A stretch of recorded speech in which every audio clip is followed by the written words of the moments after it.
I'm taking my ball and going home. What if foreign investors in the U.S. said that?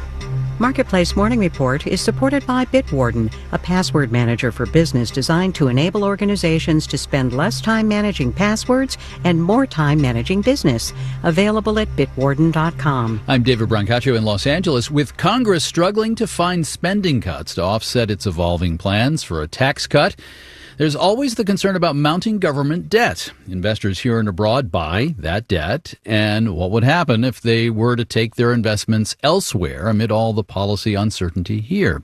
A report from Nikkei Asia finds that during the month the U.S. raised tariffs sharply, that's April, more foreign money flowed into Japanese stocks and bonds than ever before, about $50 billion worth. Japan.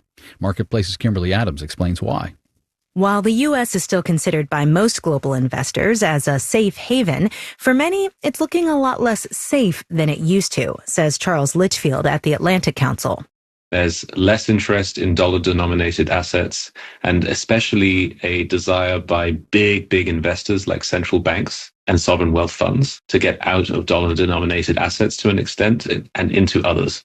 So they're looking around the globe for other big, stable economies where they can park their cash. And the Japanese yen and yen-denominated assets are now comparatively more attractive.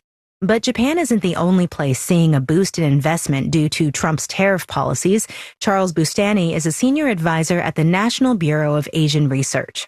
Global investors are looking at markets in Europe. The German market, for instance, has seen an uptick in investment. There are other markets as well. And he expects that will continue until economic policy in the U.S. becomes a bit more predictable. In Washington, I'm Kimberly Adams for Marketplace. Now to a related obsession of players in the financial world, Wall Street and others want to know if the Trump administration really has an actual plan to weaken the U.S. dollar. A weaker dollar might chase more investment money elsewhere, which could push U.S. interest rates higher. But a weaker dollar would also make U.S. products cheaper and therefore easier to sell overseas and imports less attractive, helping U.S. jobs potentially. But is there an actual plan to weaken the dollar? Something people have taken to calling the Mar-a-Lago Accord, if such a thing even exists. Let's bring in Gillian Tett, a Financial Times columnist. Welcome. I'm delighted to be talking with you. There's been talk that there's maybe a single document that would set out this idea of weakening the U.S. dollar as a general principle.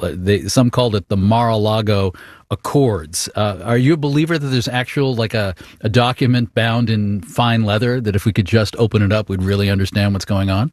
Well, I think it's an exaggeration to say that the Trump team have some secret master plan or manual which they are essentially rolling out and operating to. But there are people around him who definitely have a vision for how they'd like to reorder the global financial and economic system.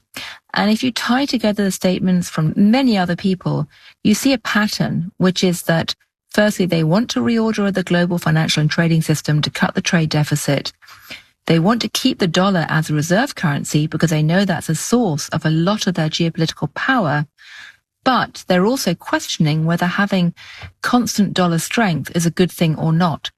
And the thing to realize is that ironically, the very fact they've been talking about all this means that actually, without actually doing anything, the dollar has been weakening anyway. Yes. I mean, if you look back at the dollar versus a basket of currencies this year, it's down. However, tariffs can be inflationary, economists tell us. And if we look forward in the coming weeks and months, we may see more inflation in the U.S., which would have the effect of raising the strength of the dollar. And that would go counter to this whole idea. And the fact it hasn't strengthened, it's actually weakened instead, suggests two things. Firstly, some traders and economists are taking what the administration has been saying about not liking a strong dollar very seriously and essentially doing, if you like, the market's dirty work for it by simply selling off the dollar ahead of time. But the very fact we've had these flip-flops in policy and these dramatic changes in the policy regime is causing many investors outside America to get pretty nervous about holding American assets in general because they just don't feel they can trust where policymaking is going in the future. Wait, that's money that's financing my lifestyle here, right? I mean, they're buying the debt so that I don't have to pay such high taxes.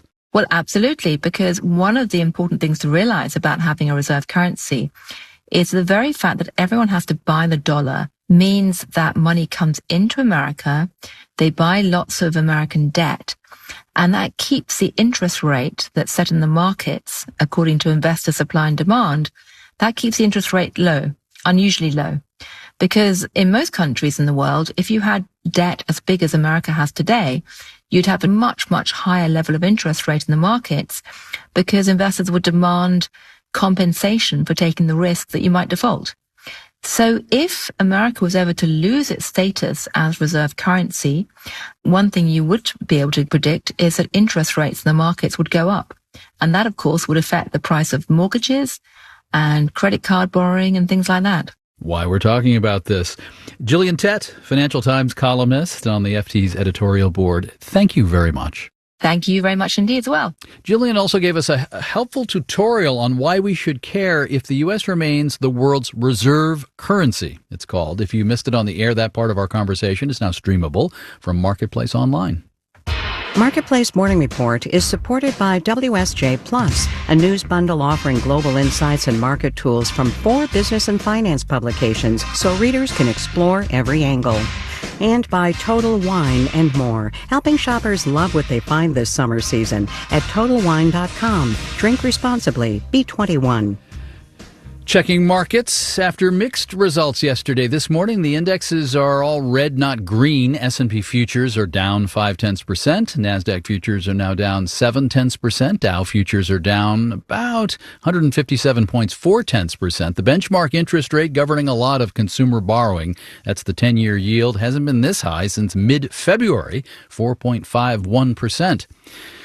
Now, 2 days ago, I told a friend about a show on Max. HBO Max. Its owner, Warner Brothers Discovery, has now fixed the issue for us. The name is going back to HBO Max. If only we could get Meta to go back to Facebook. Or Google was first called Backrub. I looked it up.